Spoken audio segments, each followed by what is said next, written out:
Halo teman-teman, perkenalkan saya Audira Evrilia dengan NIM 24121049. Di kesempatan ini, kita akan belajar bersama mengenai patofisiologi demam berdarah denggi atau DBD, sebuah penyakit yang sudah sangat familiar di negara kita. Nah, apa itu DBD? DBD atau demam berdarah denggi adalah penyakit infeksi yang disebabkan oleh virus denggi ditularkan melalui gigitan nyamuk Aedes aegypti dan Aedes albopictus.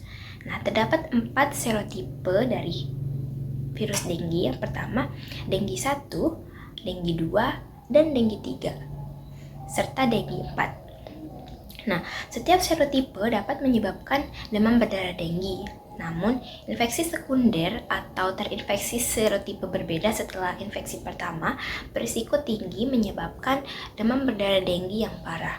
Nah, mengapa demikian? Karena adanya fenomena antibody dependent enhancement. Nah, contohnya, seseorang sembuh dari denggi 1 dan memiliki antibody denggi 1. Nah, saat terinfeksi denggi 2, antibodi denggi 1 tidak mampu menghancurkan denggi 2. Akibatnya, antibodi tersebut justru menangkap denggi 2 dan memfasilitasi virus untuk masuk ke dalam sel kekebalan tubuh atau monosit dan makrofag. Nah, hal ini membuat virus bereplikasi lebih banyak dan memicu respon imun yang kacau yang menjadi dasar keparahan demam berdarah denggi. Nah, mari kita pahami proses patofisiologi demam berdarah denggi. Yang pertama, masuk dan replika virus. Nah, virus masuk melalui gigitan nyamuk, menginfeksi sel target seperti monosit, makrofag, dan sel dendritik, serta bereplikasi cepat yang menyebabkan viremia atau virus di dalam darah. Selanjutnya, respon imun berlebihan. Nah, replikasi virus yang cepat dan aktivasi masif sel imun diperparah oleh ADE tadi memicu pelepasan besar-besaran sitokin proinflamasi seperti TNF-alpha, interleukin 6, interleukin 8. Nah, fenomena ini dikenal sebagai sitokin storm. Nah, selanjutnya kerusakan endotel dan kebocoran plasma. Sitokin dan protein virus khususnya NS1 dalam menyerang lapisan pembuluh darah atau endotel. Kerusakan ini meningkatkan permeabilitas dinding kapiler, menyebabkan kebocoran plasma atau cairan darah merembes keluar ke ruang ekstravaskuler. Inilah yang menyebabkan shock pada DBD berat atau shock hipovolemik. Nah, sementara itu, selanjutnya gangguan koagulasi atau pendarahan. Kebocoran plasma disertai dengan trombositopenia atau penurunan jumlah trombosit. Akibatnya penurunan produksi dan peningkatan penghancuran.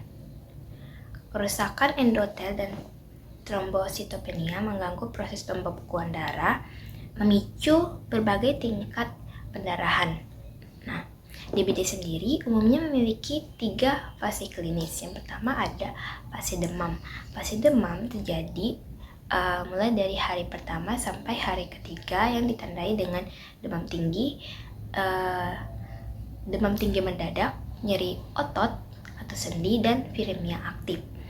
Nah, kemudian fase kedua yaitu fase kritis berlangsung dari hari ketiga sampai hari ke-7.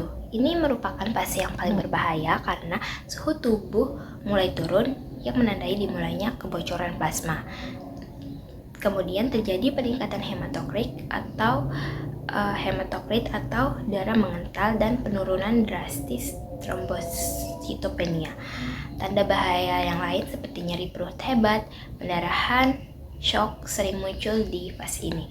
Yang terakhir ada fase pemulihan, yaitu setelah hari ke-7, ditandai dengan reabsorpsi cairan, normalisasi trombosit, dan kadar hematokrit kembali normal. Selanjutnya, kita akan membahas kaitan patofisiologinya DBD ini dengan status nutrisi.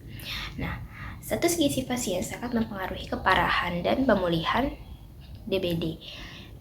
pasien dengan gizi buruk atau malnutrisi dapat menyebabkan lemahnya sistem imun, berpotensi menyebabkan respon imun yang tidak teratur, sehingga memperburuk HDE tadi dan sitokin storm.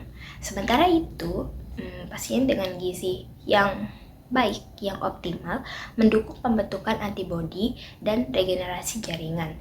Nah, ini penting untuk perbaikan kerusakan endotel saat fase kritis.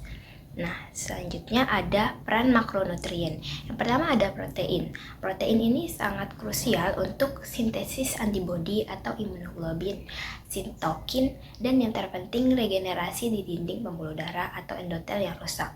Nah, selanjutnya ada energi. Energi dibutuhkan tinggi untuk memenuhi kebutuhan metabolik saat demam dan inflamasi.